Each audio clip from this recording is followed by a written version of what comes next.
Today, I want to share something super actionable. So grab a piece of paper and we are going to talk about a very simple framework that you can use anytime you want to record an Instagram story, a quick video, write a blog post, anything. So a quick framework for how to think about and structure a piece of content so that you can start to just brainstorm these super fast, get the structure right, and put it out into the world. So this does not need to be something that takes forever. It can be something that you just quickly mock up for a couple of minutes before you hit record or start writing or whatever it is. So grab a piece of paper and I want to share the very quick framework with you. Now, I have not come up with this framework myself. I heard this from a guy called Stu McLaren who I did a course with a number of years ago, and he picked it up from somewhere else, which I can't remember where, but it stuck with me for a long time. And I find it for simple videos, even videos like this, it is a really simple framework for how you can unpack your ideas, get content out into the world, and just make that as easy and quick as possible. So the first part of this framework, and I hope you've got your pen out and you're ready, is that you are going to tell them what you're going to tell them. So this is your introduction. So basically this is as simple as today in this talk or today on this video, what I want to do is just share with you the 3 simple ideas for how you can find more clients in your design business. So that would be an example of a topic where something I might do on this video, and I would give 3 tips or 3 ideas for how I would find new design clients. So intro, tell them what you're going to tell them.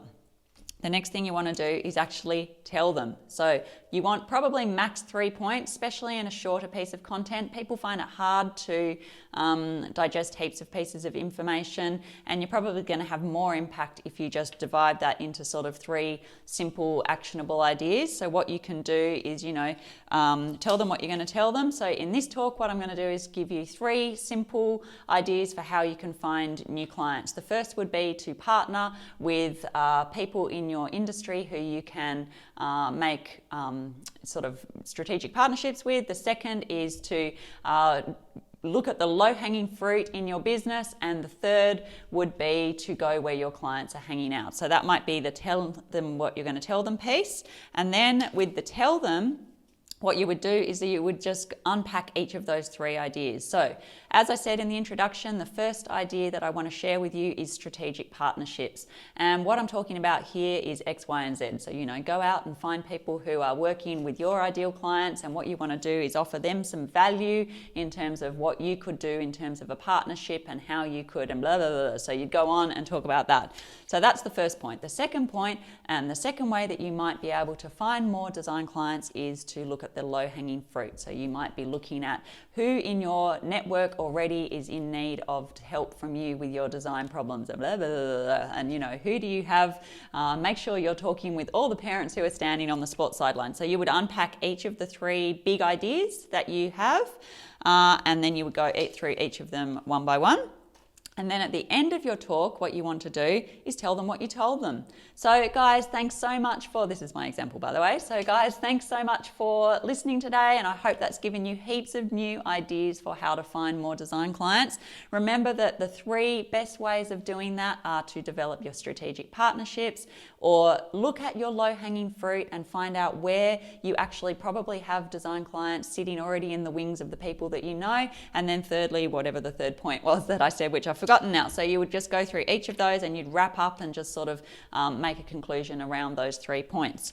That is it. That's as simple as it gets. But can you see how helpful that is? Because then all you have to do to prepare for a quick little Facebook Live or Instagram story or video like I'm doing here is to think about what is the big problem, challenge that you're going to try and solve for the person. So in the example that I gave you is one that I know a lot of you guys have, which is how you find more design clients. So what am I going to give you information in terms of how you can answer that and action that?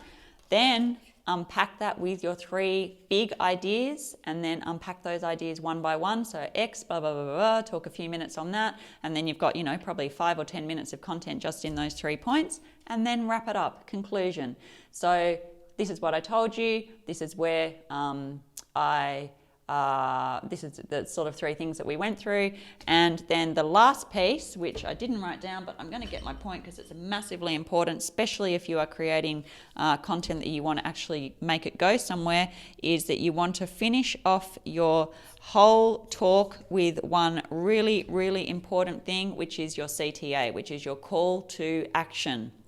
What do you want people to do next? So often on these videos, what you'll find is I'll say, now, if you want to go deeper on some of these topics, then don't forget that I've got my course on, how to design, how to learn SketchUp, or I've got my course on building clients, or, if I was going to talk about the example I gave you with finding more clients, I would probably say, now don't forget that I've got my Passion to Profit course where we unpack in 2 of the modules in that course, we talk about how to find more design clients. And I not only unpack those examples that I gave you today, but I've got X number of other ideas in there as well in terms of how to market your business better and ultimately find more clients as well. So that might be the call to action on that sort of example of that talk. So make sure you direct people. So your call to action could be as simple as, if you want more information like I'm sharing here, don't forget to subscribe to my YouTube channel, or don't forget to follow me over on Instagram. Whatever your call to action is, try and drive it to something that is a revenue generating activity. If you really have enjoyed the content that I've shared today, don't forget that I do offer interior design consultations. If you'd like to see if we'd be a good fit for working with each other, then jump on to my website and book a call with me, and we can go through and have a 10-minute consultation and decide whether it'll be a great fit to see if I could help you with your project. So that might be an example of your call to action to try and drive people to come and take that next step to try and working with you. So very simple framework. Tell them what you're going to tell them. Unpack your 3 ideas. Tell them what you told them. And really importantly, your call to action. What do you want them to do next with you? So I hope that helps. Write that framework down. As I said, I learned that from Stu McLaren many years ago. And because it is so simple and so action-oriented, I find it a really, really simple way of just creating a talk and, just putting a lot of content out and getting it done in the quickest way possible. So hopefully that helps, and I will catch you in the next video. Have a great day. Bye.